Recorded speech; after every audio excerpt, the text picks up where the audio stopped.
প্রথমবারের মতো new York state supreme কোর্টের বিচারপতি হিসেবে নির্বাচিত হয়েছেন একজন বাংলাদেশি বংশোদ্ভূত নারী। তার নাম Soma Syed.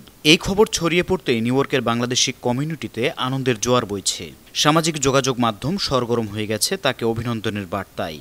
First Bangladeshi American justice from the United States and first Muslim justice from Queens County, New York City.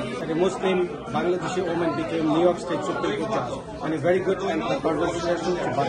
এই নির্বাচনে বাংলাদেশি কমিউনিটি মেইন স্ট্রিমের রাজনীতির গুরুত্বটা বুঝতে পেরেছে এবং তাদের অংশগ্রহণ কিন্তু সেভাবে লক্ষ্য করা গেছে। যে পথ তিনি দেখিয়ে দিচ্ছেন যে বাংলাদেশিরা আজকে এখানে যে কোনো জায়গায় তারা অধিষ্ঠিত হতে পারে, যে কোনো পদে তারা নির্বাচিত হতে পারে যদি নিষ্ঠা, একাত্মতা এবং ইচ্ছে থাকে, তাহলে অনেক দূর পথ আমরা আরো যেতে চাই। টাঙ্গাইলের মেয়ে সোমা কিশোর বয়সে পাড়ি জমিয়েছিলেন আমেরিকায়। 2021 সালে তিনি কুইন্স কাউন্টি সিভিল কোর্টের বিচারক নির্বাচিত হন।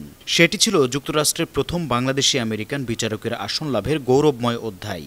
গেল আগস্ট মাসে নিউ ইয়র্ক স্টেট সুপ্রিম কোর্টের 5টি শূন্য আসনে 5 জনকে বিচারপতি হিসেবে মনোনয়ন দেয় কুইন্স কাউন্টি ডেমোক্রেটিক পার্টি। তাদের মধ্যে একজন সোমা সৈয়দ। সেই সুবাদে নিউ ইয়র্ক স্টেট সুপ্রিম কোর্টের বিচারক হিসেবে নির্বাচিত হয়ে বাজিমাত করেন তিনি। বিচারক হওয়ার আগে সোমা সৈয়দ ছিলেন একজন প্রতিষ্ঠিত আইনজীবী। নিজস্ব আইন সংস্থা পরিচালনা করেছেন তিনি। রিয়েল এস্টেট, ইমিগ্রেশন, এমনকি পারিবারিক আইন সবখানে ছিল তার দক্ষ উপস্থিতি। শুধু তাই নয়, গুণী এই বাংলাদেশি বংশোদ্ভূত নারী কুইন্স কাউন্টি উইমেন্স বার অ্যাসোসিয়েশনের সভাপতি হিসেবেও দায়িত্ব পালন করেছেন। New York state supreme court হল রাজ্যের সর্বোচ্চ ট্রায়াল কোর্ট, যেখানে দেওয়ানি ও ফৌজদারি মামলার বিচার হয়।